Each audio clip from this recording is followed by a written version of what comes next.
दर्यासिंग Rana charitable trust Daryapur यांच्याद्वारे नवदुर्गा पुरस्कार व गुणगौरव सोहळा संपन्न। दर्यापूर तालुक्यातील नेहमी सामाजिक क्षेत्रात अग्रेसर असणारे दर्यासिंग राणा चॅरिटेबल ट्रस्ट दर्यापूर यांच्या वतीने नेहमी समाजसेवेत अग्रेसर राहून नेहमी समाजकार्य करत असते। नवदुर्गा पुरस्कार ज्या महिला सामाजिक क्षेत्रात उत्कृष्ट कार्य करतात व आपला ठसा उमटवतात अशा स्त्रियांचा नवदुर्गा पुरस्कार देऊन सन्मान करण्यात आला व विद्यार्थ्यांचा गुणगौरव सोहळा सुद्धा यावेळी घेण्यात आला। या कार्यक्रमाचे अध्यक्ष माजी मुख्याध्यापक काशीराम साळुंके सर होते।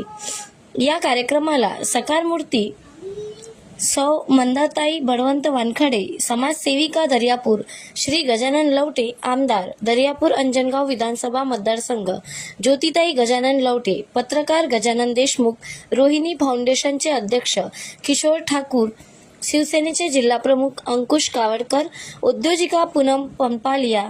या कार्यक्रमाला शेकडो महिलांची उपस्थिती होती। या कार्यक्रमाचे आयोजन पूनमताई साळुंके, जिल्हाध्यक्ष अमरावती राष्ट्रधर्म युवा मंच यांनी केले होते। वराड माझा न्यूज, रवी नवलकार, दर्यापूर।